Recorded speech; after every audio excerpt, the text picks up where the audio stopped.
ਸਤਿ ਸ਼੍ਰੀ ਅਕਾਲ, ਨਮਸਤੇ ਜੀ ਆਇਆਂ ਨੂੰ ਬੱਚਿਓ। ਸਵਾਗਤ ਹੈ ਤੁਹਾਡਾ ਇੱਕ ਵਾਰ ਫਿਰ ਮੇਰੇ channel Punjabi learning with Mohita ਵਿੱਚ। ਸੋ ਅੱਜ ਦੀ ਇਸ ਕੜੀ ਵਿੱਚ ਜੋ ਅਸੀਂ ਪੰਜਾਬੀ ਦਾ ਅਗਲਾ ਪਾਠ ਕਰਨ ਜਾ ਰਹੇ ਹਾਂ ਉਹ ਹੈ 12th ਕਲਾਸ ਦੀ ਕਵਿਤਾ ਤਾਜ ਮਹਿਲ, ਜੋ ਕਿ ਲਿਖੀ ਕਿਸੇ ਹੈ ਪ੍ਰੋਫੈਸਰ ਮੋਹਨ ਸਿੰਘ ਦੀ। ਉਸ ਦਾ ਅਧਿਐਨ ਕਰਾਂਗੇ। ਤਾਜ ਮਹਿਲ ਬਾਰੇ ਕੌਣ ਹੈ ਜਿਹੜਾ ਨਹੀਂ ਜਾਣਦਾ। ਇੰਡੀਆ ਵਿੱਚ ਹੀ ਨਹੀਂ, ਭਾਰਤ ਵਿੱਚ ਨਹੀਂ, ਪੂਰੇ ਵਿਸ਼ਵ ਵਿੱਚ ਤਾਜ ਮਹਿਲ ਦੀ ਚਰਚਾ ਹੈ। ਸੋ ਇਸ ਕਵਿਤਾ ਵਿੱਚ ਕਵੀ ਨੇ ਤਾਜ ਮਹਿਲ ਦੀ ਖੂਬਸੂਰਤੀ ਦੇ ਨਾਲ ਨਾਲ ਉਸ ਨੂੰ ਬਣਾਉਣ ਪਿੱਛੇ ਬਣਾਉਣ ਵਾਲੇ ਮਜ਼ਦੂਰਨੀਆਂ ਦੇ ਦੁੱਖਾਂ ਤਕਲੀਫਾਂ ਦੀ ਵੀ ਗੱਲ ਕੀਤੀ ਹੈ। ਪਹਿਲੇ ਪੈਰਿਆਂ ਵਿੱਚ ਕਵੀ ਜਿਹੜਾ ਹੈ ਉਸਦੀ ਤਾਜ ਮਹਿਲ ਦੀ ਸੁੰਦਰਤਾ ਦਾ ਬਿਆਨ ਕਰੇਗਾ। ਫਿਰ ਬਾਕੀ ਪੈਰਿਆਂ ਵਿੱਚ ਉਹ ਦੱਸੇਗਾ ਕਿ ਉਸ ਨੂੰ ਬਣਾਉਣ ਵਾਲੇ ਮਜ਼ਦੂਰਨੀਆਂ ਦੀ ਕੀ ਹਾਲਤ ਹੁੰਦੀ ਸੀ ਬਣਾਉਣ ਲੱਗਿਆ। ਸੋ ਉਸ ਦੀ ਵੀ ਗੱਲ ਕਰੇਗਾ। ਨਾਲੇ ਕੁਐਸਚਨ ਆਏਗਾ, ਪੁੱਛੇਗਾ ਕਿ ਕੀ ਇਹ ਸੁੰਦਰਤਾ ਜਿਹੜੀ ਤਾਜ ਮਹਿਲ ਦੀ ਅਸਲੀ ਹੈ ਜਾਂ ਇੱਕ ਛਲਾਵਾ ਹੈ ਜਾਂ ਧੋਖਾ ਹੈ। ਸੋ ਇਸ ਦਾ ਅਸੀਂ ਅਧਿਐਨ ਕਰਾਂਗੇ। ਉਮੀਦ ਹੈ ਤੁਹਾਨੂੰ ਸਭ ਨੂੰ ਵਧੀਆ ਤਰ੍ਹਾਂ ਪਸੰਦ ਵੀ ਆਏਗੀ ਔਰ ਸਮਝ ਵੀ ਆ ਜਾਏਗੀ। ਸੋ ਪੜ੍ਹਦੇ ਹਾਂ ਕਵਿਤਾ ਤਾਜ ਮਹਿਲ। ਸੋ ਪਹਿਲੇ ਪੈਰੇ ਵਿੱਚ ਕਵੀ ਕਹਿ ਰਿਹਾ ਹੈ, ਦੁੱਧ ਚਿੱਟੀਆਂ ਰੰਗਦਾਰ ਮਰਮਰਾਂ। ਤੁਹਾਨੂੰ ਸਭ ਨੂੰ ਇਹਨਾਂ ਤੇ ਪਤਾ ਹੀ ਹੈ ਕਿ ਤਾਜ ਮਹਿਲ ਹੈ ਕਿੱਥੇ ਔਰ ਕਿਹੜੀ ਨਦੀ ਦੇ ਕਿਨਾਰੇ ਹੈ। ਜਮਨਾ ਨਦੀ ਦੇ ਕਿਨਾਰੇ ਹੈ। ਸੋ ਇਹ ਜੋ ਕਵੀ ਨੇ ਕਵਿਤਾ ਬਿਆਨ ਕੀਤੀ ਹੈ, ਇੱਕ ਰਾਤ, ਚਾਨਣੀ ਰਾਤ ਵਿੱਚ ਤਾਜ ਮਹਿਲ ਦੀ ਖੂਬਸੂਰਤੀ ਨੂੰ ਬਿਆਨ ਕਰਨ ਦਾ ਉਸਨੇ ਕੋਸ਼ਿਸ਼ ਕੀਤਾ ਹੈ। ਕਹਿ ਰਿਹਾ ਹੈ ਕਿ ਦੁੱਧ ਚਿੱਟੀਆਂ ਰੰਗਦਾਰ ਮਰਮਰਾਂ ਦੇ ਗਲ ਕੱਤ ਕੇ ਬਾਹੀ। ਦੁੱਧ ਚਿੱਟੀਆਂ ਰੰਗਦਾਰ ਮਤਲਬ ਹੁੰਦਾ ਰੰਗੀਨ, ਮਰਮਰਾ ਮਤਲਬ ਸੰਗਮਰਮਰ ਦਾ ਜਿਹੜਾ ਕਿ ਤਾਜ ਮਹਿਲ ਜੋ ਕਿ ਬਣਿਆ ਹੋਇਆ ਹੈ। ਸੋ ਕਵੀ ਕਹਿ ਰਿਹਾ ਹੈ ਦੁੱਧ ਚਿੱਟੀਆਂ ਰੰਗਦਾਰ ਮਰਮਰਾ। ਕਹਿੰਦਾ ਕਿ ਚਾਨਣੀ ਰਾਤ ਵਿੱਚ ਤਾਜ ਮਹਿਲ ਇਸ ਤਰ੍ਹਾਂ ਪ੍ਰਤੀਤ ਹੁੰਦਾ ਹੈ ਜਿਵੇਂ ਦੁੱਧ ਚਿੱਟੀਆਂ ਧਾਰੀਦਾਰ ਸੰਗਮਰਮਰਾਂ ਜਿਹੜੀਆਂ ਨੇ ਦੇ ਗਲ ਕੱਤ ਕੇ ਬਾਹੀਂ, ਦੇ ਗਲ ਬਾਹਾਂ ਪਾ ਕੇ ਸੋਹਲ ਪਤਲੀਆਂ ਚੰਨ ਦੀਆਂ ਰਿਸ਼ਮਾਂ ਸੁੱਤੀਆਂ ਬੇਪਰਵਾਹੀਆਂ। ਕਵੀ ਕਹਿ ਰਿਹਾ ਹੈ ਕਿ ਇੰਜ ਲੱਗ ਰਿਹਾ ਹੈ ਜਿਵੇਂ ਦੁੱਧ ਚਿੱਟੀਆਂ ਧਾਰੀਦਾਰ ਜਿਹੜੀਆਂ ਸੰਗਮਰਮਰ ਦੇ ਸਿੱਲਾਂ ਨੇ, ਜਿਹੜੇ ਪੱਥਰ ਨੇ, ਉਹਨਾਂ ਦੇ ਗਲ ਜਿਹੜੇ ਨੇ ਬਾਹਾਂ ਪਾ ਕੇ ਚੰਨ ਦੀਆਂ ਪਤਲੀਆਂ ਰਿਸ਼ਮਾਂ ਜਿਹੜੀਆਂ ਆਉਂਦੀਆਂ ਨੇ ਬੇਪਰਵਾਹ ਹੋ ਕੇ ਸੁੱਤੀਆਂ ਪਈਆਂ ਨੇ। ਮਤਲਬ ਚਾਨਣੀ ਰਾਤ ਦਾ ਨਜ਼ਾਰਾ ਹੋਵੇ ਤੇ ਚੰਦਰਮਾ ਦੀ ਜਿਹੜੀਆਂ ਪਤਲੀਆਂ ਕਿਰਨਾਂ ਤਾਜ ਮਹਿਲ ਦੇ ਸੰਗਮਰਮਰ ਉੱਤੇ ਪੈ ਰਹੀਆਂ ਨੇ, ਤੇ ਉਹ ਕਹਿੰਦਾ ਇੰਜ ਲੱਗਦੀਆਂ ਜਿਵੇਂ ਉਹ ਸਾਰੀਆਂ ਜਿਹੜੀਆਂ ਕਿਰਨਾਂ ਨੇ ਉਸ ਤਾਜ ਮਹਿਲ ਜਿਹੜਾ ਪੱਥਰ ਹੈ ਸੰਗਮਰਮਰ, ਉਹਦੇ ਗਲ ਲੱਗ ਕੇ ਬੇਪਰਵਾਹ ਹੋ ਕੇ ਸੁੱਤੀਆਂ ਪਈਆਂ ਨੇ। ਕੌਣ ਸੁੱਤੀਆਂ ਪਈਆਂ ਨੇ?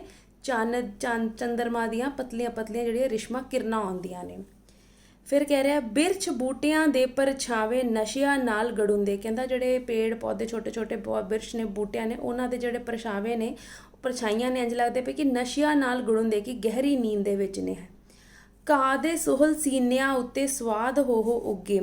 ਕਹਿ ਰਹੇ ਕਿ ਆਲੇ ਦੁਆਲੇ ਦੇ ਬਿਰਛਾਂ ਤੇ ਬੂਟਿਆਂ ਦੇ ਪਰਛਾਵੇਂ ਇਸ ਪ੍ਰਕਾਰ ਨਸ਼ਿਆਂ ਦੇ ਵਿੱਚ ਮਸਤ ਨੇ ਤੇ ਉਹ ਘਾਹ ਦੇ ਸੋਹਲ ਸੀਨਿਆਂ ਉੱਪਰ ਸਵਾਦ ਹੋ ਉੱਗ ਰਹੇ ਹਨ। ਕਿ ਛੋਟੇ ਜਿਹੜੇ ਪੌਦੇ ਨੇ ਉਹ ਘਾਹ ਤੇ ਉੱਗਦੇ ਪਏ ਨੇ ਤੇ ਉਹ ਨਸ਼ਿਆਂ ਨਾਲ ਇਸ ਵਕਤ ਗੜੁੰਦੇ ਪਏ ਨੇ। ਯਾਨੀ ਕਿ ਪੂਰੀ ਕਾਇਨਾਤ ਜਿਹੜੀ ਹੈ ਉਹ ਇਸ ਵਕਤ ਨੀਂਦ ਦੇ ਆਗੋਸ਼ ਵਿੱਚ ਹੈ। ਇੱਥੇ ਕਵੀ ਇੱਕ ਇਕੱਲਾ ਜਾਗ ਕੇ ਸਾਰਾ ਨਜ਼ਾਰਾ ਜੋ ਹੈ ਵੇਖ ਰਿਹਾ ਹੈ। ਇਹ ਕਵੀ ਨੇ ਸੱਚਮੁੱਚ ਨਹੀਂ ਵੇਖਿਆ, ਇਹ ਕਵੀ ਨੇ ਕਲਪਨਾ ਕੀਤੀ ਹੈ, ਉਸ ਬਾਰੇ ਉਹ ਸਾਰਾ ਇਹ ਬਿਆਨ ਕਰ ਰਿਹਾ ਹੈ। ਸੋ ਚਾਨਣੀ ਰਾਤ ਵਿੱਚ ਉਹਨੂੰ ਕੀ ਲੱਗ ਰਿਹਾ ਹੈ ਕਿ ਚੰਦਰਮਾ ਦੀ ਜਿਹੜੀਆਂ ਕਿਰਨਾਂ ਆਉਂਦੀਆਂ ਨੇ, ਚੰਦਰਮਾ ਜਿਹੜੀ ਕਿਰਨਾਂ ਆ ਰਹੀਆਂ ਨੇ, ਉਹ ਸੰਗਮਰਮਰ ਜਿਹੜਾ ਤਾਜ ਮਹਿਲ ਦਾ ਹੈ ਉਹਦੇ ਉੱਤੇ ਗਲੇ ਲੱਗ ਕੇ ਕਿਰਨਾਂ ਜਿਹੜੀਆਂ ਬੇਪਰਵਾਹ ਹੋ ਕੇ ਸੁੱਤੀਆਂ ਨੇ। ਛੋਟੇ ਜਿਹੜੇ ਪੌਦੇ ਨੇ, ਬਿਰਛ ਬੂਟੇ, ਉਹਨਾਂ ਦੇ ਪਰਛਾਵੇਂ ਵੀ ਜਿਹੜੇ ਨੇ ਨਸ਼ਿਆਂ ਨਾਲ ਸੁੱਤੇ ਪਏ ਨੇ, ਘਾਹ ਦੇ ਸੀਨਿਆਂ ਉੱਤੇ ਉੱਗੇ ਹੋਏ ਨੇ। ਯਾਨੀ ਕਿ ਪੂਰੀ ਨੀਂਦ ਜਿਹੜੀ ਪੂਰੀ ਕਾਇਨਾਤ ਕਿੱਥੇ ਹੈ? ਨੀਂਦ ਦੇ ਆਗੋਸ਼ ਵਿੱਚ। ਫਿਰ ਕਹਿ ਰਿਹਾ ਹੈ ਲੱਗ ਟਾਣਾ ਗਲ ਵੇਲਾਂ ਸੁੱਤੀਆਂ।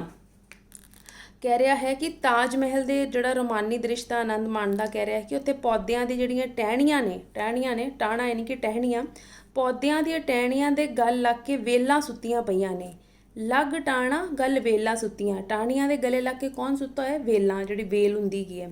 ਲੱਗ ਵੇਲਾਂ ਗਲ ਕਲੀਆਂ, ਤੇ ਵੇਲ ਦੇ ਗਲੇ ਲੱਗ ਕੇ ਕੌਣ ਸੁੱਤਾ ਹੋਇਆ? ਕਲੀਆਂ ਸੁੱਤੀਆਂ ਪਈਆਂ ਨੇ। ਪੌਦਿਆਂ ਦੀਆਂ ਟਹਿਣੀਆਂ ਦੇ ਗਲੇ ਲੱਗ ਕੇ ਵੇਲਾਂ ਸੁੱਤੀਆਂ ਪਈਆਂ ਨੇ ਤੇ ਵੇਲਾਂ ਦੇ ਗਲੇ ਲੱਗ ਕੇ ਕਲੀਆਂ ਸੁੱਤੀਆਂ ਪਈਆਂ ਲੱਗਦੀਆਂ ਨੇ। ਸ਼ਾਂਤ ਲੱਗ ਕਲੀਆਂ ਗਲ ਗੰਦਾ ਸੁੱਤੀਆਂ, ਤੇ ਕਲੀਆਂ ਦੇ ਗਲੇ ਕੌਣ ਲੱਗ ਕੇ ਸੁੱਤਾ ਹੋਇਆ ਹੈ? ਗੰਦਾ, ਯਾਨੀ ਕਿ ਉਹਨਾਂ ਦੀ ਖੁਸ਼ਬੂ। ਨੀਂਦ ਵਲੇਵੇ ਵਲੀਆਂ, ਗਹਿਰੀ ਨੀਂਦ ਦੇ ਆਗੋਸ਼ ਵਿੱਚ ਨੇ। ਟਾਹਣੀਆਂ ਦੇ ਗਲੇ ਕੌਣ ਲੱਗਿਆ? ਵੇਲ ਦੇ ਗਲੇ ਕੌਣ ਲੱਗਿਆ? ਕਲੀ ਦੇ ਗਲੇ ਕੌਣ ਲੱਗ ਕੇ ਸੁੱਤੀ ਹੈ? ਗੰਧ, ਯਾਨੀ ਕਿ ਖੁਸ਼ਬੂ। ਨੀਂਦ ਵਲੇਵੇ ਵਲੀਆਂ, ਸਾਰਾ ਕੁਝ ਨੀਂਦ ਦੇ ਆਗੋਸ਼ ਵਿੱਚ ਹੈ। ਸ਼ਾਂਤ ਸੁੱਤੇ ਜਮਨਾ ਦੇ ਕੰਢੇ ਹਰੇ ਭਰੇ ਅਤੇ ਸਾਵੇ। ਕਹਿੰਦੇ ਇਸ ਵਕਤ ਰਾਤ ਨੂੰ ਜਮਨਾ ਦੇ ਜਿਹੜੇ ਕਿਨਾਰੇ ਨੇ, ਜਮਨਾ ਨਦੀ ਦੇ ਕੰਢੇ ਨੇ, ਹਰੇ ਭਰੇ ਨੇ, ਉਹ ਵੀ ਸਭ ਇਸ ਤਰ੍ਹਾਂ ਸ਼ਾਂਤ ਨੇ, ਸੋ ਰਹੇ ਨੇ ਜਿਵੇਂ। ਨੀਂਦ ਵਿਗੁੱਤੀ ਜਲ ਤਾਰਾਂ ਨੂੰ ਬੰਨੀ ਵਿੱਚ ਕਿਲਾਵੇ। ਕਹਿੰਦੇ ਨੇ ਕਵੀ ਇੱਥੇ ਲਾਸਟ ਕਹਿ ਰਿਹਾ ਕਿ ਜਿਹੜੀ ਜਮਨਾ ਨਦੀ ਦੀ ਜਲ ਧਾਰਾ ਹੈ ਉਹ ਵੀ ਇੰਜ ਲੱਗ ਰਿਹਾ ਹੈ ਕਿ ਉਸ ਵੀ ਨੀਂਦ ਦੇ ਆਗੋਸ਼ ਵਿੱਚ ਆ ਗਈ ਹੋਵੇ। यानी कि रात का दृश्य है, चाननी रात का दृश्य है। चाननी रात चंद्रमा दी किरणां जिहड़ियां वा ताज महल के संगमरमर उत्ते पै के ऐ लग रहा जिवें सुत्तियां होईयां ने। बिरच बूटे जिहड़े ने छोटे छोटे पौधे उन्हां दे परछावे वो भी सब सो रहे ने, घाह भी सब सुत्ता होया है। टाहनी दे गले लग के वेल सुत्ती ते वेल दे गले लग के कली, कली दे गल लग के गंध खुशबू सुत्ती है। सब कुछ नींद के आगोश विच है। जमुना नदी के किनारे भी जिहड़े हरे भरे ते सावे शांत सुत्ते हुए ने। जिहड़ी जमुना नदी की जल धारा है वो भी जिहड़ी है नींद के आगोश विच आई हुई है। सो सब इस वक्त जड़ा रात का माहौल है। कवि कला इत्थे जाग रहा है, ताज महल की खूबसूरती नूं मान रहा है, बाकी सब इत्थे सो रहे हैं। सो ताज महल कविता का हुण अगला तीसरा पैरा असीं पढ़ रहे हैं। इस विच कवि कह रहा है कि अगे कह रहा है सुत्ते इस चौगिरदे अंदर। चौगिरदा हुंदा पूरा वातावरण या कुदरत आला दुआला सब कुछ।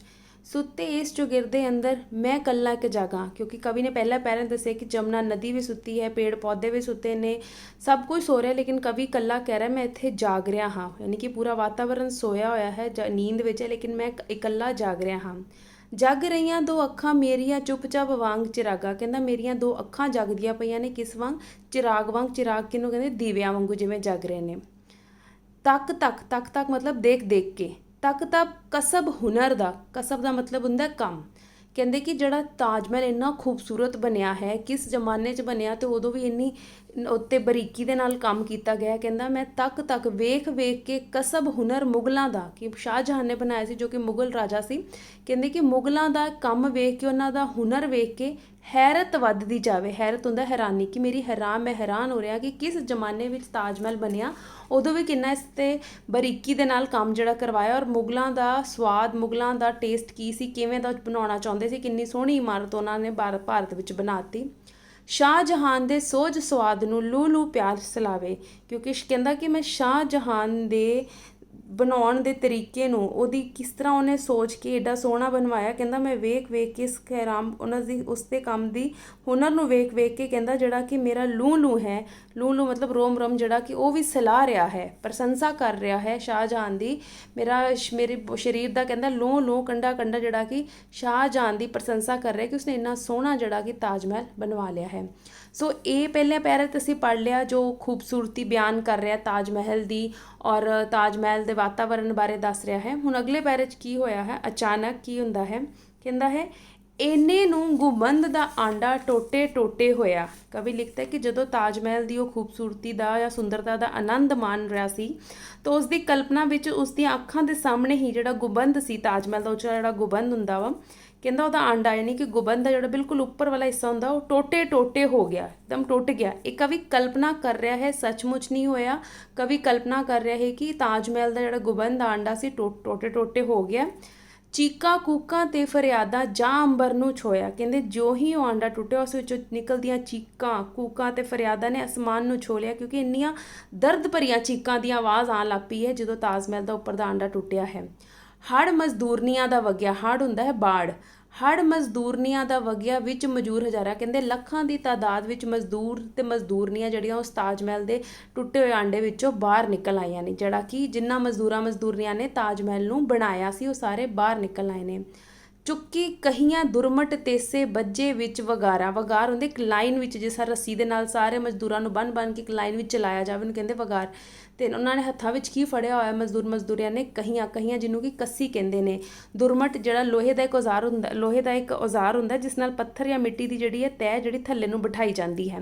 ते कहंदे जिहड़े मजदूरनियां निकले ने, ये लखां दी तादाद विच मजदूरनियां निकले ने। इन्हां ने हत्थां विच ताज महल नूं बनाउण वास्ते जिन्ने भी औजार ने सारे हत्थ विच फड़े ने, पर ये चीकां मारदे होए निकल रहे ने कि ये असी ताज महल दे खूबसूरती जिहड़ा कह रहे ना छलावा, एक धोखा है कि बनया बहुत सुंदर है ताज महल, पर उन्हां मजदूरनियां दी की हालत हुई वो इस विच बयान हुण दूसरे अगले पैरे विच कवि करेगा कि जिहड़ा उन्हें एकदम ताज महल की खूबसूरती नूं वेख रहा सी, फिर गुंबद दा आंडा टुटा, उस विचों बहुत ज़्यादा मजदूरनियां निकल आए, और उन्हां दी चीकां कूकां ते फरियादां दे कारण पूरा अंबर जिहड़ा आसमान नूं उन्हां ने छो लिया। उन्हां ने हत्थां विच अपने ताज महल नूं बनाउण वाले सारे औजार जिहड़े ने वो फड़े होए।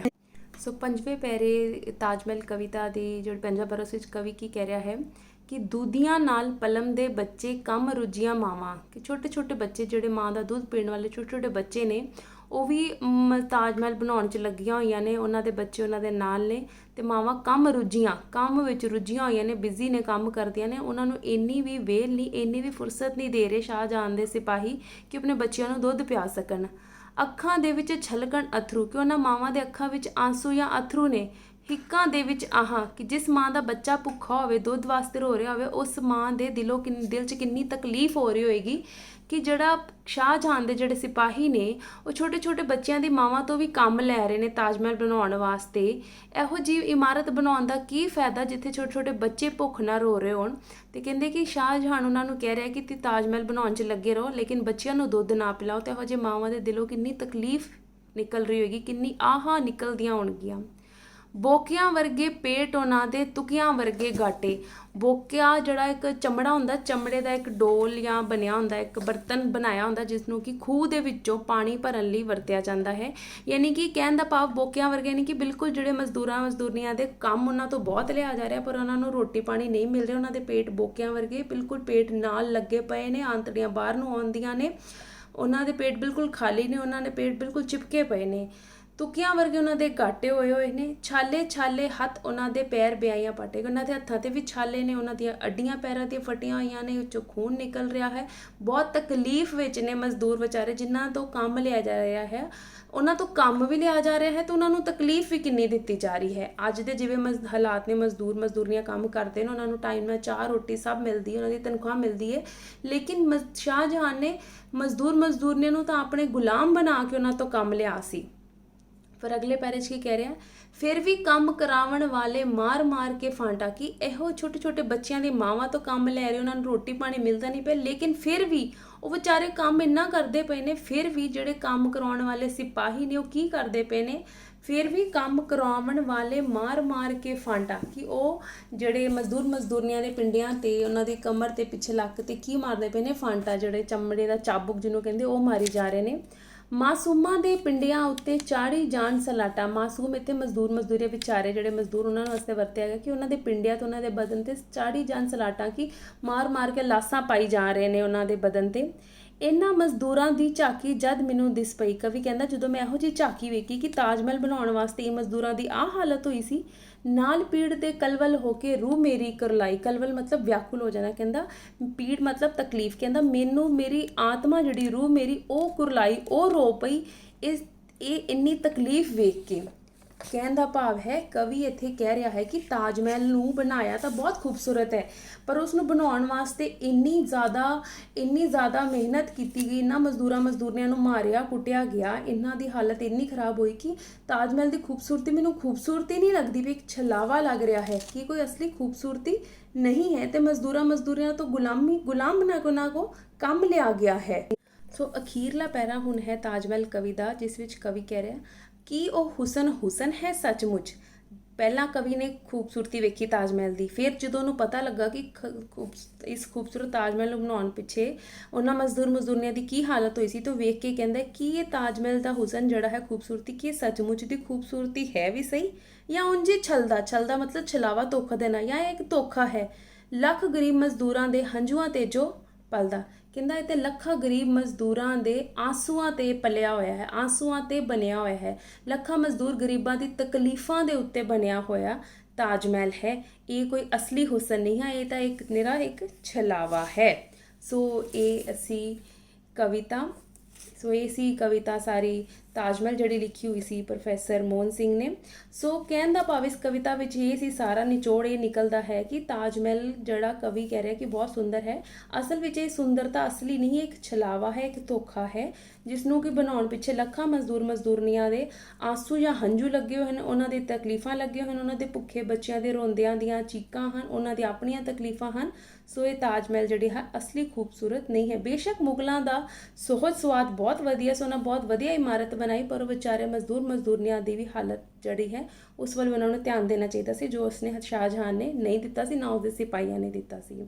ਸੋ ਉਮੀਦ ਕਰ ਰਹੀ ਹਾਂ ਤੁਹਾਨੂੰ ਇਹ ਕਵਿਤਾ ਚੰਗੀ ਤਰ੍ਹਾਂ ਸਮਝ ਆ ਗਈ ਹੋਏਗੀ, ਪਰ ਫਿਰ ਵੀ ਜੇ ਕੋਈ ਚੀਜ਼ ਨਹੀਂ ਸਮਝ ਆਈ ਜਾਂ ਕੋਈ ਚੀਜ਼ ਰਹਿ ਗਈ ਹੈ ਤੁਸੀਂ ਮੈਨੂੰ ਲਿਖ ਸਕਦੇ ਹੋ, ਮੈਂ ਉਸਨੂੰ ਸਮਝਾਉਣ ਦੀ ਦੁਬਾਰਾ ਕੋਸ਼ਿਸ਼ ਕਰਾਂਗੀ। ਸੋ ਇਸ ਨੂੰ ਚੰਗੀ ਤਰ੍ਹਾਂ ਆਪਣੇ ਘਰ ਬੈਠ ਕੇ ਪੜ੍ਹੋ। ਧੰਨਵਾਦ।